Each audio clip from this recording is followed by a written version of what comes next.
Yo, what's up YouTube? Dragothien Gaming coming back with another Rise of Kingdoms video, and today we're going to be continuing our Commander Overview series. As with all of our Commander Overviews, we're going to give a brief description of their skills, what we like, what we don't like about them, and then we're going to give a determination if they are good for Season of Conquest gameplay. Now, today we're going to be rounding out the archers from the Wheel of Fortune portion. I really want to accelerate this a little bit too, so that way I can now start to get into the Mightiest Governor commanders for you guys. So without further ado, let's jump into our last archer commander who will be featured on the Wheel of Fortune. All right, so we have our final archer, our newest archer, to join us in Rise of Kingdoms. He is the Wrath of Ishtar, the man, the myth, the legend.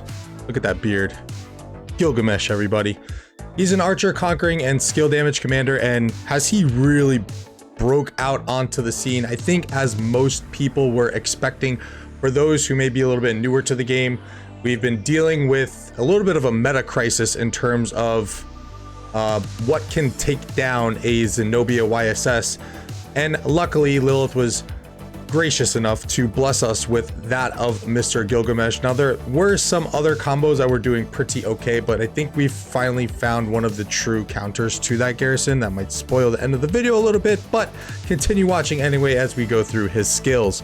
First skill, active skill, Roar of the Lion, and this is a pretty cool animation, I have to say. Lilith, make the lion a little bit bigger. Active skill, rage requirement of 1000, deals direct damage to the current target all the way up to 1500, and then reduces their health by 30% for 3 seconds. That is right on par with that of Ethelfled.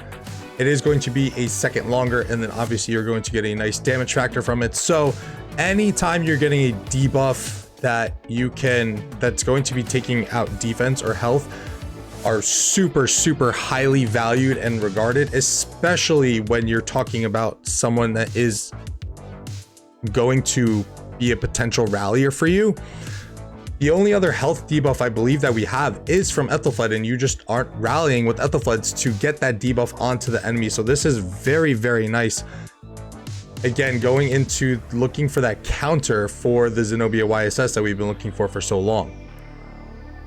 And not to mention, this is great in the field too. So if you don't feel like adding an Ethelfled into your lineup because she's really only offering that debuff as well as a little bit of damage and then a little bit of counterattack damage reduction as well, she's really not offering all that much else for your march. She's not really adding too much more additional tankiness. So I can understand the trouble that people may have when they want to bring a debuffer onto the field and don't really want to bring Ethelfled. Well, now you have your option with Gilgamesh. Moving on to the second skill, Bowman of Uruk. Archers led by this commander gain up to 30% increased health and deal up to 20% increased damage to enemy troops that have fewer than 50% of units. Now, I'm pretty sure I went over these in when Gilgamesh was first leaked, but these first two skills are amazing. I mean, it's giving you everything that you really want. It's giving you a little bit of damage, it's giving you debuffing, it's giving you tankiness with the health bonus that you're getting, and then you're getting that little bit of an Attila as well as a Belisarius flare that you are going to deal increased damage as soon as a troop is below 50% of units remaining. This is a skill that I absolutely love, because that is what you should be targeting on the field anyway. You should be looking for those yellow bar troops all the way down to red. You're going to increase the trade value on those. You're going to get more kills. It's just so beneficial all around. So to get an Attila, you have to think that's part of Attila's expertise. You're getting this with Gilgamesh in just the second skill. That sounds OP, but you will kind of see where he kind of fades off a little bit. These are really the nice two highlight skills that he has, are his first two.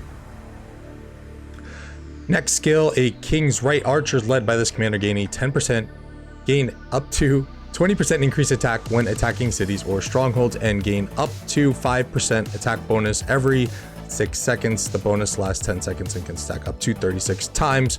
So up to 6 times, sorry. So you're talking about a potential of 50% increased attack bonus when you are attacking a city or a stronghold. That can be a rally situation. That could be if you're swarming a city or a flag.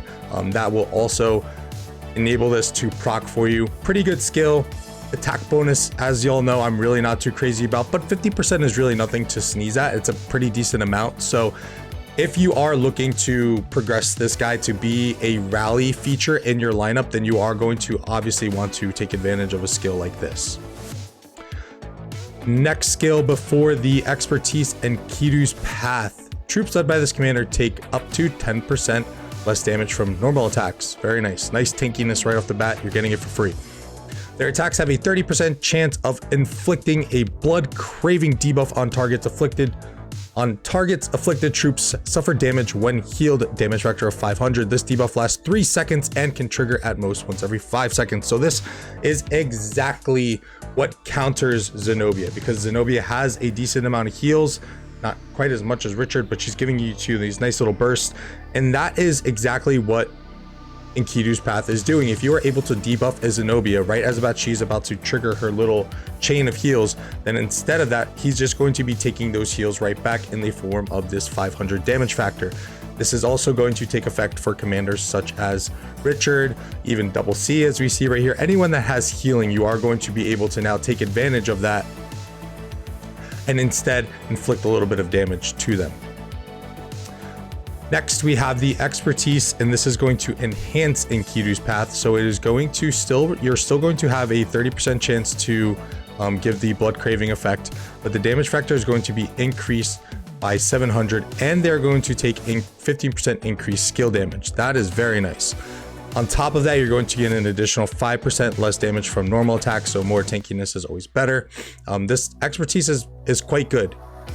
Even if you are looking for a pretty solid open field march, you could probably push him to an expertise.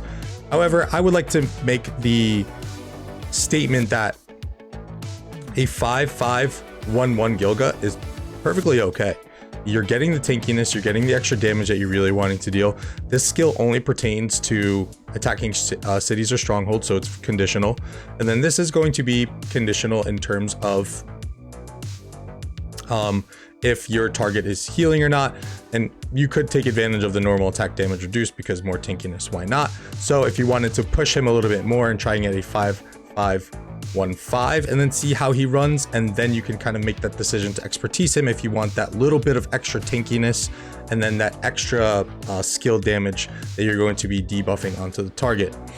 All in all, I mean, I kind of alluded to it earlier, Gilga has entered the rally meta. If you are a rally leader, you are going to want to save your sculptures for as soon as you enter Season of Conquest, because Gilgamesh and Nebuchadnezzar are pretty much the premier archer rally now. They're give a hell of a lot of tankiness. There's counterattack damage that's coming from Nebuchadnezzar, which is giving you the anti-swarm on top of the burst skill damage from his anti-swarm function.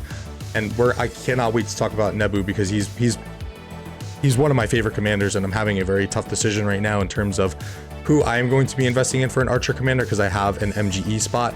But all that aside, we will get to Nebuchadnezzar very soon. But Gilgamesh is definitely going to get the dirty 2 thumbs up for Season of Conquest gameplay. He's really good. And if you're looking for a minimum investment archer march, then the free-to-plays and low spenders can take advantage of someone like this and put a Gilgamesh in the field with like a YSG.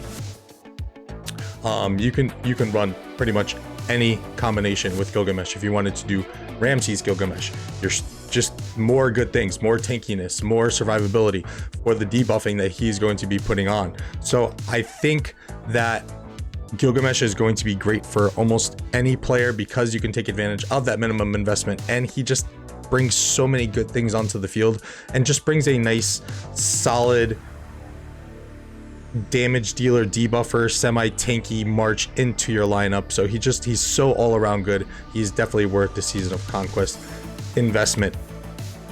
With that, guys, we're going to wrap up the video. I hope you enjoyed. If you did, please consider slapping a like down below and consider subscribing. It's all totally free and it helps the channel out a ton. Leave a comment down below if you do have Gilgamesh, and let us know your thoughts on how he's running for your lineup. With that, guys, I'm out. As always, much love to y'all. Thank y'all so much for the support. I'm out. Enjoy the rest of your weekend. Have a good one. Peace.